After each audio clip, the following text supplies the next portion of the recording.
আমাদের কথা হলো খায়রুল হক একটা দেশে কত বড় ক্ষতি করেছে কেয়ারটেকার গভর্নমেন্টের একটা রায় নিয়ে, এবং এইটা দিয়ে পুরো দেশটা 15 বছরের জন্য মানে আমাদের হিন্দুত্ববাদীতে মানে আমাদেরকে ভর করতে ভুল। কারণটা হলো ওইটা যখন আওয়ামী লীগ ক্ষমতায় ছিল সেই রিপোর্টটা বের হয়েছে বিএনপির আমলে। অ্যাকচুয়ালি ওই রিপোর্টটা ওই ঘটনা যে দুর্নীতির ঘটনাটা ওটা কিন্তু আওয়ামী লীগ, যেটা এনসিপি নেতা আতাউল্লাহ, একটা জিনিস আপনাকে বুঝতে হবে যে সেটা হলো আমরা রুমিন ফারহানার কথার মধ্যে কিন্তু ফাঁক আছে, যে ধাক্কা দেওয়ার চেষ্টা করেছে বা এইরকম একটা উপক্রম হয়েছে বা উদ্যত হয়েছে এইরকম, সে কিন্তু বলে নাই ধাক্কা দিছে। এখন তার মনে হয়েছে ধাক্কা দিতে চেয়েছে, আসলে ধাক্কা দেয়নি। সুতরাং এটা আপনি ভিডিও তো পাবেন না, আর এটা অথেন্টিক কিছু না।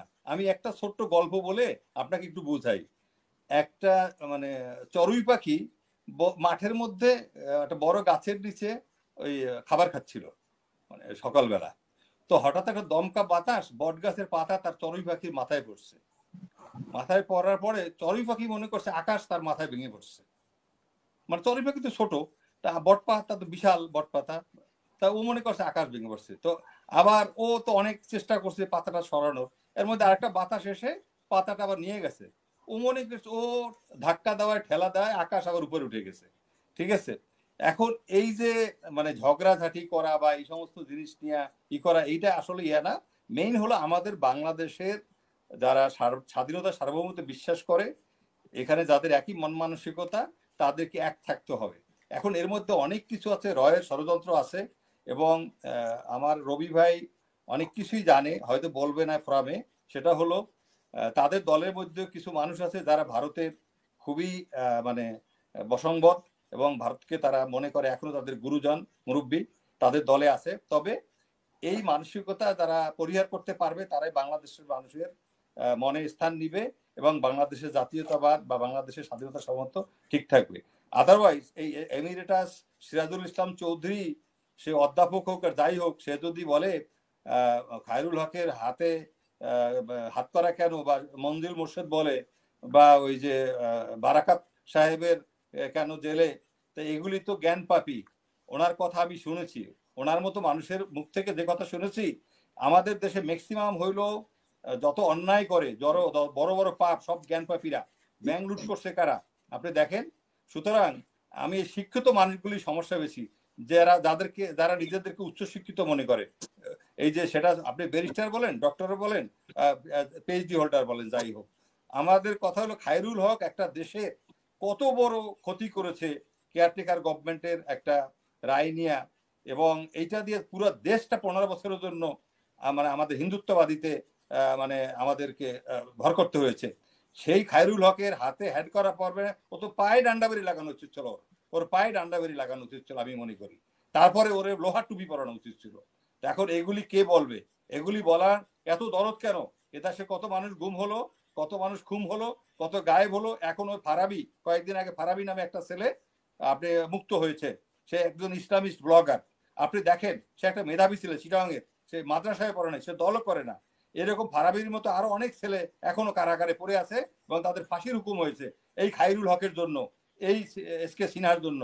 এসকে সিনহার জন্য, যেটা আমাদের সিলেটের একজন নাম করা আপনি শিল্পপতি, আপনি জানেন, বড় ধরি, ওনার নাম কি, ওই যে রাগিব আলী চৌধুরী, ব্যাংকার, কত 167টা প্রতিষ্ঠানের মালিক, লিডিং ইউনিভার্সিটি, এই যে আপনার north south university, south east bank, মানে এদেশে তার কমসে কম 167টা প্রতিষ্ঠান, সে প্রতিষ্ঠাতা এগুলোর তো এই মানুষকে এই জেল দিয়েছিল এই আপনার এসকে সিনহা। কারণ উনি যে সম্পত্তি কিনেছিল সিলেটে, সেইটাকে বলছে যে এটা গায়ের জোরে কিনেছে। নো, উনি এটা ডকুমেন্টারি সবকিছু ছিল, তারপর তাকে বেইজ্জতি করেছে। তো এসকে সিনহা লাথি খেয়ে যায় না এই দেশ থেকে। সুতরাং আমাদের কিন্তু যত দুষ্ট লোকগুলি সব কিন্তু উপরের লেভেলে, নিচের লেভেলের লোকগুলি এত খারাপ না, আমাদের জনগণ এতটা খারাপ না। এই জন্য আমি মনে করি আমাদের যেটা এই যে কথার কথা, এনসিপি এবং বিএনপির মধ্যে একটা বিশাল পার্থক্য আপনাকে বুঝতে হবে। দেখেন, এনসিপির একজন নেতার এত বড় সাহস হওয়ার কথা না। ওই আতাউল্লাহ তো ছোট একটা নেতা, এখানে যদি নাহিদ হতো বা ওই যে হান্নান হাসনাত ওরা হতো বড়গুলি, তাহলে কথা ছিল। ও কি করে ধাক্কা দিতে যাবে, এটা তো প্রশ্নই ওঠে না, এবং সাহস পাবে না। ওখানে বিএনপির ঢাকা শহরে আপনি বিএনপির যদি আপনি বলেন 80% বিএনপির দখলে, বিএনপির আধিপত্য সব জায়গায়, সেইখানে ওর কত বড় সাহস হবে? আর একটা সরকারি প্রতিষ্ঠান, এখানে আমরা তো একাধিকবার গিয়েছি আমি ওখানে। সুতরাং দিস ইজ টোটালি বোগাস, একটা ইস্যু বানানোর চেষ্টা হয়েছে এবং এইটাকে আবার রং টং দিয়ে কি করেছে আমি জানি না, এগুলি আসলে ঠিক না। আমাদেরকে উচিত হবে বিএনপি এবং জামাতের কথা যেটা বললো আমার ভাই রবি ভাই, জামাতের যে 2জন মন্ত্রী ছিল তাদের মন্ত্রিত্বে, জামাতের 2 মন্ত্রীর নামে কোনো কমপ্লেন ছিল না, আর্থিক কেলেঙ্কারি ছিল না। তবে বিএনপির ব্যাপারে যেটা বলছে 5বার দুর্নীতিতে চ্যাম্পিয়ন, একটা না দুটা ভুল। কারণটা হলো ওইটা যখন আওয়ামী লীগ ক্ষমতায় ছিল সেই রিপোর্টটা বের হয়েছে বিএনপির আমলে। অ্যাকচুয়ালি ওই রিপোর্টটা, ওই ঘটনা যে দুর্নীতির ঘটনাটা, ওটা কিন্তু আওয়ামী লীগের, ওটা বিএনপির না। এটা ওটা এখন এইটাকে তারা কেন এটা প্রতিবাদ করে না? আমি এটা টোটালি আওয়ামী লীগের আমলের ঘটনা। সুতরাং এরকম আপনি যদি অনেক কিছু দেখেন, শোনেন, যান, এখন ক্ষমতার জন্য, পদ পদবীর জন্য হয়তো এরকম কথা বলবে, এরকম বাড়াবাড়ি হবে। তবে আমাদের উচিত একজন লেডি কে রেসপেক্ট করা, লেডিস কামস ফার্স্ট, এটা সত্য কথা।